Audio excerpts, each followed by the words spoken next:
Les pirates et la princesse. Dans le petit village de Lanterbourg, niché entre les collines enneigées, vivait un groupe inséparable de 6 enfants. Ils avaient une passion commune, les aventures de pirates et de princesses. Chaque soir, ils se retrouvaient dans la vieille grange du village pour inventer des histoires fabuleuses, rêvant d'explorer les mers et de sauver des royaumes. Léo, 9 ans, le plus âgé du groupe, Léo avait des cheveux châtain clair, toujours ébouriffés, et des yeux marrons pétillants d'intelligence. C'était un garçon curieux et plein d'idées, souvent désigné comme le capitaine dans leur jeu de pirates. Maxime, 8 ans. Avec ses cheveux noirs en bataille et sa petite cicatrice sur le menton, Maxime aimait raconter qu'il l'avait eu en combattant un dragon. En réalité, c'était une chute de vélo. Loyal et courageux, il jouait souvent le rôle du second, Théo, 6 ans. Le plus jeune des garçons, Théo, avait des joues rondes et des boucles blondes. Timide mais débordant d'imagination, il adorait dessiner des cartes au trésor pour leur jeu. Clara, 8 ans. Clara était une fille vive, avec des cheveux roux attachés en une longue tresse et un sourire malicieux. Elle adorait grimper aux arbres et avait une voix douce qui captivait tout le monde lorsqu'elle racontait des histoires. Mila, 7 ans. Toujours pleine d'énergie, Mila avait des cheveux bruns et des yeux verts pétillants. Elle rêvait de devenir une vraie princesse un jour et aimait confectionner des costumes pour leur jeu. Lina, 5 ans. La benjamine du groupe, Lina, avec ses boucles dorées et ses yeux bleus, était la plus enjouée. Elle apportait toujours une touche d'humour et de douceur dans leurs aventures. En ce mois de janvier glacial, une idée germa dans leur esprit, écrire et jouer une pièce de théâtre pour la fête annuelle du village. Le thème était évident, une histoire de pirates et de princesses.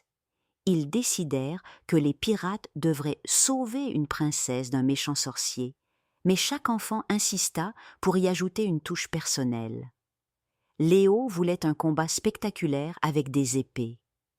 Maxime proposa un trésor caché sur une île mystérieuse. Théo insista pour y inclure une carte au trésor qu'il dessinerait. Clara imagina un méchant sorcier avec une cape noire et un rire glaçant. Mila rêvait d'un grand bal à la fin de l'histoire. Lina demanda une scène où les pirates danseraient maladroitement pour amuser la princesse. Dans la grange, ils travaillèrent d'arrache-pied. Ils décorèrent la scène avec des draps bleus pour représenter la mer, une vieille barque en bois prêtée par le pêcheur du village et une étoile brillante suspendue au plafond pour symboliser la magie. Les costumes étaient un mélange de récup et de bricolage. Les garçons portaient des chemises blanches, des pantalons déchirés et des bandeaux colorés. Les filles avaient confo des robes, faites de vieux rideaux, ornées de perles et de rubans. Ils créèrent également des accessoires. Une carte au trésor, peinte par Théo, des épées en carton recouvertes de papier aluminium et une baguette magique pour le sorcier. Leur pièce s'intitulait « Les pirates et la princesse ». L'histoire commençait sur un bateau pirate dirigé par le capitaine Courage, joué par Léo. Lui et son équipage, composé de l'intrépide Max, Maxime, du rêveur Petit Voile, Théo, et de la rusée Clara, recevaient une carte magique les menant à l'île étoilée. Sur cette île vivait une princesse prisonnière, Luna, jouée par Mila, retenue captive par le terrible sorcier Ombre-Glace, interprété par Clara avec un costume terrifiant. La princesse envoyait un appel à l'aide via une étoile magique. Les pirates traversèrent des épreuves, un chant magique à résoudre. Lina chantait une mélodie hilarante qui faisait rire tout le public. Un combat avec des gardes envoûtés. Les frères de Mila y participèrent en figurant. Une danse maladroite pour distraire le sorcier. Scène qui provoqua les éclats de rire les plus forts. Finalement, Grâce à leur courage et à leur esprit d'équipe, les pirates réussissaient à sauver la princesse. La pièce se terminait par une grande fête où tous les personnages, y compris le sorcier repentant, dansaient sous l'étoile scintillante. La pièce captivait le public et la morale touchait petit et grand. Quand on met de côté nos différences et qu'on travaille ensemble, on peut accomplir des merveilles. L'entraide et l'imagination transforment chaque défi en aventure.